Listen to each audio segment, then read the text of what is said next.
There's only room for one of us in this room, and that's me. I am the guy, the girl.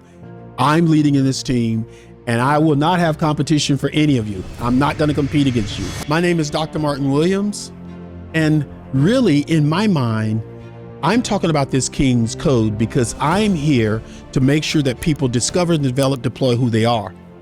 And they can go into life without losing themselves in life. I think it's really important that I give you the 5 reasons why people don't typically reproduce. They don't build succession. They don't plan for when they're gone. These insecurities can take you out. And I'm saying, I want to help you with these insecurities and I want you to deal with them. Will you make me a promise? If I share these, would you pay attention to them? Would you at least write them down and consider them? Would you at least say, are any of these in me, and then deal with them? Those are the people I want to talk to right now that are hear what I'm trying to say. Fuss with it all you want, but can you look at it from a personal standpoint? Do I need to deal with this? And how do I deal with it? All right, you ready? Because I think there are big reasons people don't get into succession planning. They don't reproduce. The number one reason is the fear of replacement. They're simply insecure. If I can't do what I do, I'm still needed. People will still need me. Many leaders sort of confuse the value of exclusivity. We're confused now. They believe that the importance comes from being the one, the only one who knows, decides, executes. So instead of reproducing themselves, they hoard. They hoard the knowledge. They stay vague instead of clear. They keep systems undocumented, all in my head. They move goalposts when someone seems like they're growing. So that insecurity will stop you from being a legend when you leave. If your value disappears when someone else grows, then your value has sort of dispositioned itself. It's not functional. It's not foundational. Kings don't fear successors. They create them on purpose. Number two is identity. Their identity is tied to function. They've literally lost themselves.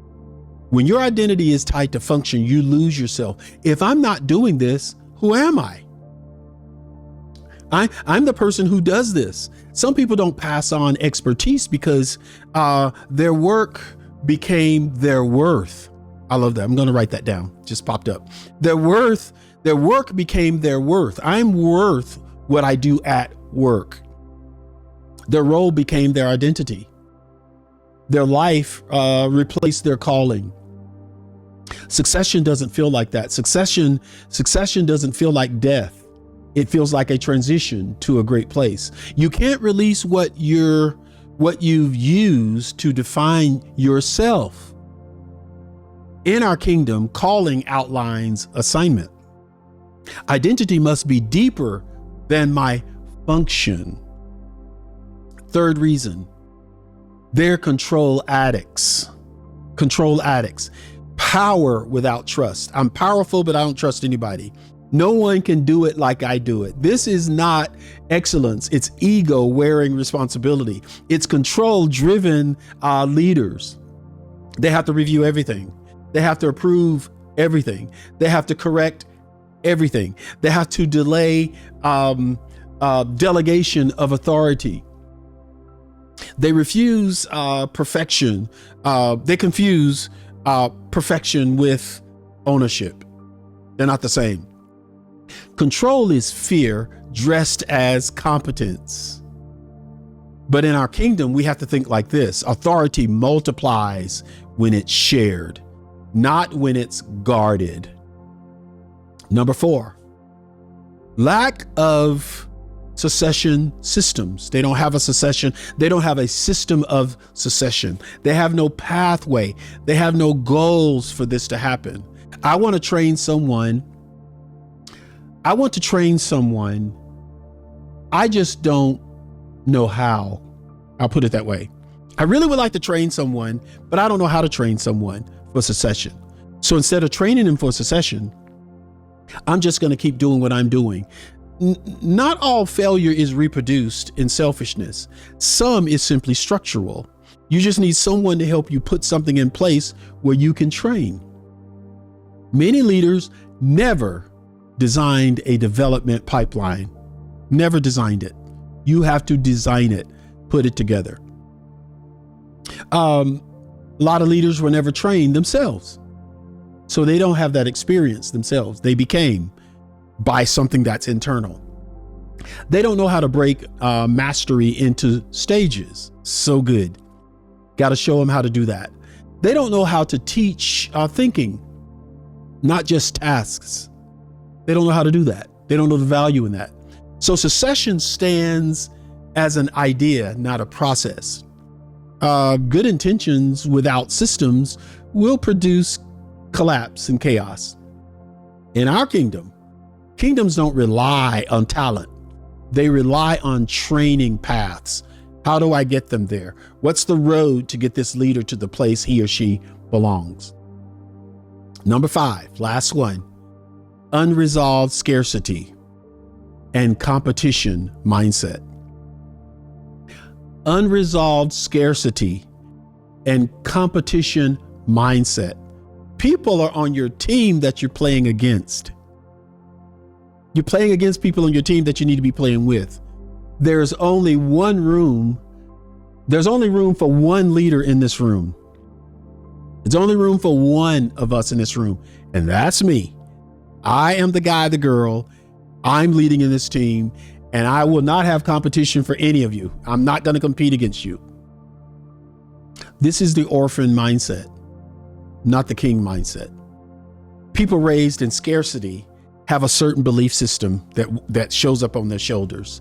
They think that success is limited. Power is zero sum. Power is a zero sum.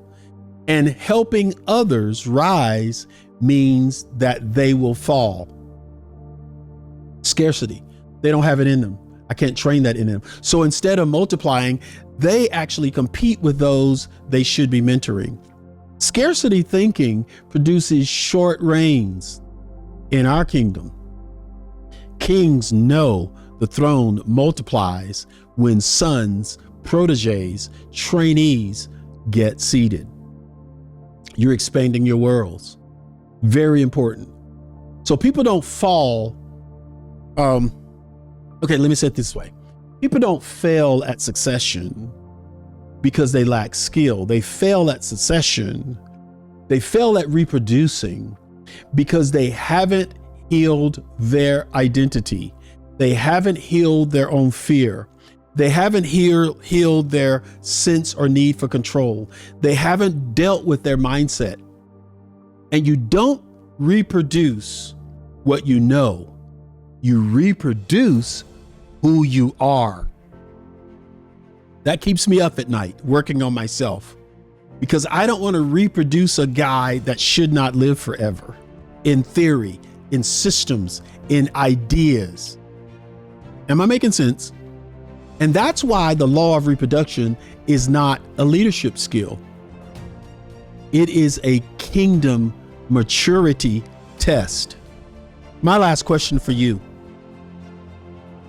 Are you ready to be tested on who you're passing off your legacy to?